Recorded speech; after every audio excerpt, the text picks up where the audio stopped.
A Flawless Campaign by James English.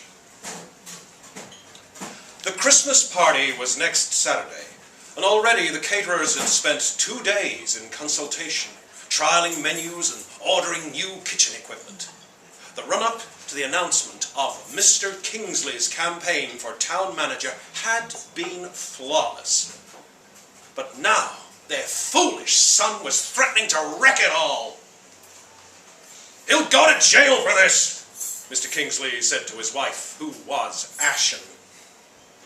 Rudy started shaking so hard the kitchen table shuddered. He was wearing his coat, sweatshirts, ski pants, and work boots. He was a big boy, over 250 pounds, and he pulled his hood over his head. Mrs. Kingsley squeezed her son's forearm. "Don't you worry, Rudy. We'll take care of this." Now, Mrs. Kingsley had learned many lessons as a parent, but the most important one was that the bigger the boy, the more sensitive he could be. "Where's the car?" Mr. Kingsley said to his son. It was a snowy night, and Rudy had on his favorite coat, the lime green one with a zip on. "In the driveway?" "Show me where you hit him." The three of them went outside. Rudy's Subaru was parked on the right side of the driveway, out of sight from the street. Mr. Kingsley inspected the front of the car, which the garage floodlight illuminated. "Where?" Rudy pointed at the jagged smear of red paint on the bumper, the dent below the headlight, and the fender scratches. "Well, that's not so bad," Mr. Kingsley said. "We can fix that." "Are you sure?" Mrs. Kingsley wet her finger and tried to rub off the paint. "Leave it alone, Sigrid. We'll take care of that later." Mr. Kingsley turned to his son. "Where did this happen?" Rudy started trembling again. He pulled the drawstrings on his coat hood, causing all of his face to disappear except for his nose. "God damn it, Rudy, let me see your face," Mr. Kingsley said. "This is no time for hiding in your clothes. Where were you?" Rudy showed his pinched face. "Out on Country Road 9. "Anybody see you?" "No." "How fast were you going?" "I don't know." 50? "No." 70? "No." "Faster than your usual reckless 90? "Gerald," Mrs. Kingsley said, coming over and putting her arm around Rudy's neck. "you know how he shuts down when you yell at him." She rubbed Rudy's back in his favorite way, which was counterclockwise. "Yeah, we'll have plenty of time to shut down in jail," Mr. Kingsley said. Rudy started trembling violently and pulled the drawstrings of his hood tighter again. His face faded from view except for his nose. "Stop it, I told you." Did you hit a man or a woman?" "A man." "How dark was it?" "I don't know," Rudy said. "Yeah, I bet it was hard to see him, right?" Mr. Kingsley knelt and inspected the car again. "I saw him," Rudy said. "but it was too late." I hate all these bike riders," Mr. Kingsley said, standing and looking at his wife. "Yeah, they're always hogging the road. Yeah, now that is the first thing I'm going to do as town manager. Ticket the bike nuts." Mrs. Kingsley nodded. Yesterday, I almost hit a boy crossing Patterson Road. He was dressed in black and came out of nowhere." She patted Rudy's shoulder. "It probably wasn't even your fault. It was dark. It was snowing. I bet the man you hit was in the middle of the road talking on his cell phone." "No, he was on the side of the road." "No," Mr. Kingsley said.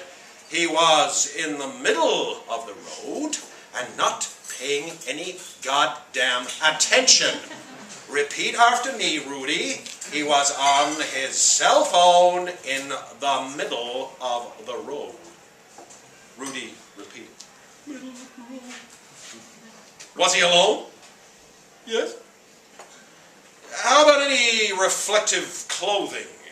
All the cyclists these days wear those stupid stars and lightning bolts. I don't know. Did you stop? Rudy started trembling again and began to gnaw on his lower lip, which made Mrs. Kingsley worried that he'd get himself another canker sore. And when Rudy had a canker sore, he suffered terribly. No. Mr. Kingsley turned to his wife. Get my car keys. I'll put Rudy's car in the garage.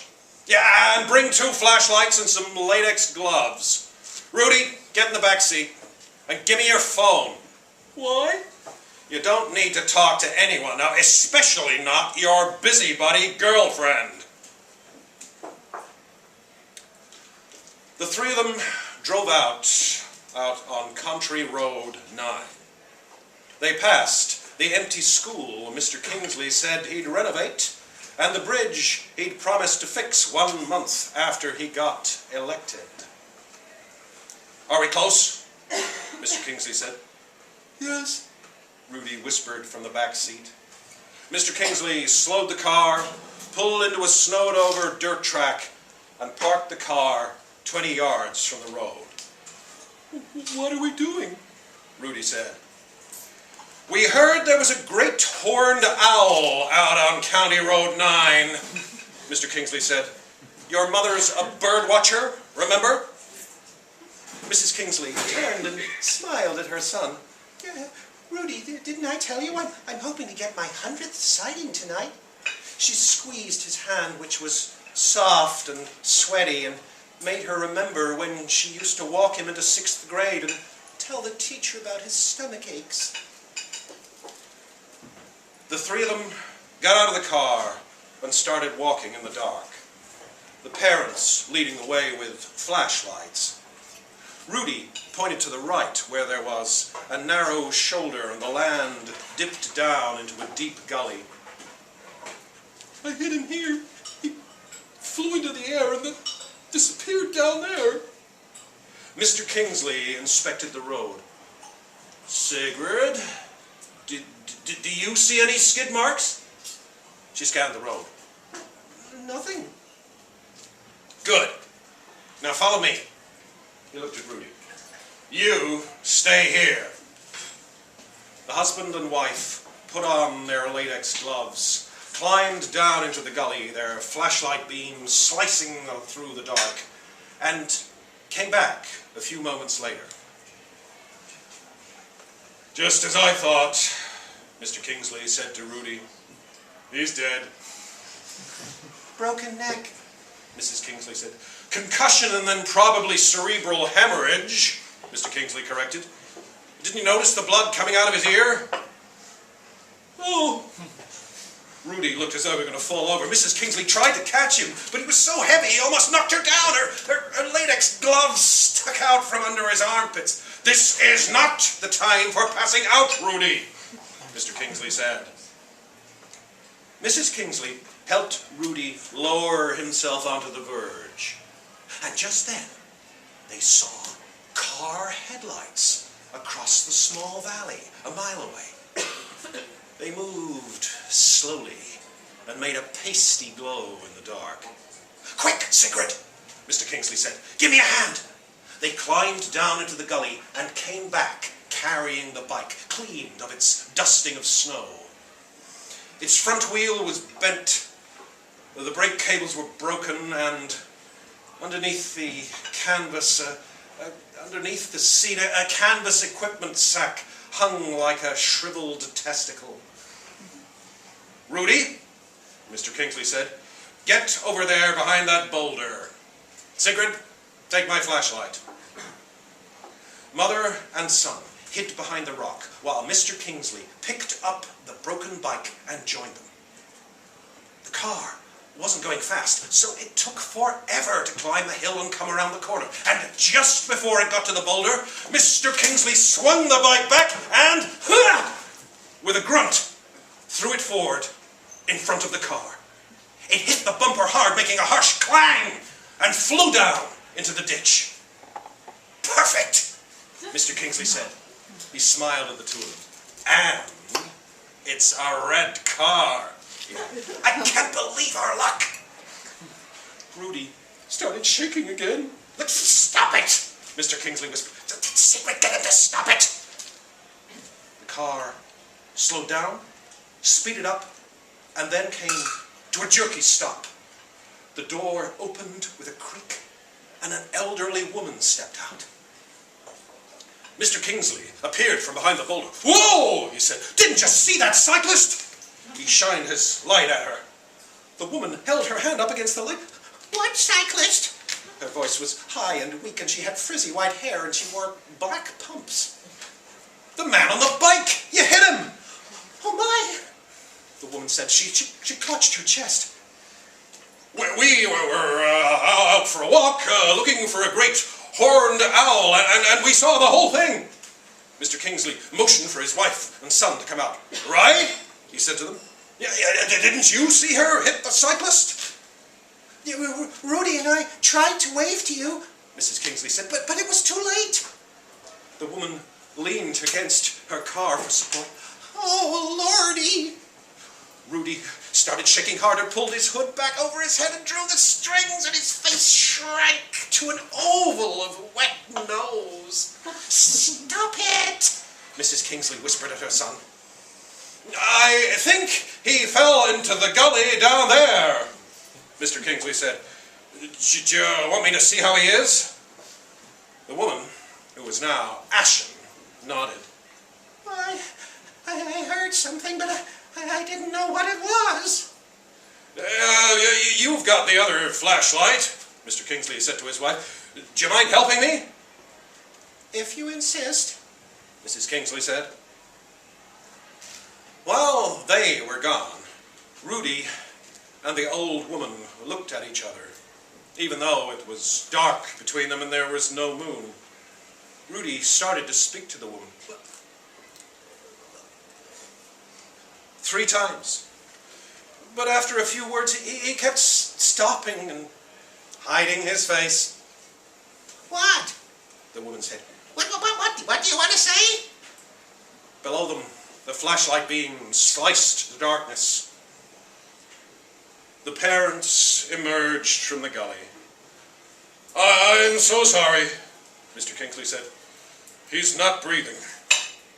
Oh, please, The old woman said. don't tell me. His heart has stopped too. Mrs. Kingsley said. He must have died instantly. Oh dear, oh dear, oh dear, oh dear. The woman slid down the side of her car and slumped into the road. "Rudy," Mr. Kingsley said, "can you call an ambulance?" "You have my phone." That's right, I do, Mr. Kingsley said in a bright voice. He reached in his pocket and took out Rudy's phone. "But I should probably inspect the car before I call, don't you think, Sigrid?" Just take a quick look, his wife said. We don't want to waste any time. She sat down on the pavement next to the woman. There now, She said. It's not your fault. We inspected the bike and we didn't see any headlight or tail light. I'm sure the police will rule it as an accident. Oh, what have I done? The woman wailed. And he was wearing a flimsy helmet. Mrs. Kingsley said. I don't think it could have protected a child. Rudy wore better helmets than that when he played football, even though he had a terrible coach who humiliated him all the time. Isn't that right, Rudy? Wasn't Mr. Teixeira horrible? Rudy's hooded head went up and down.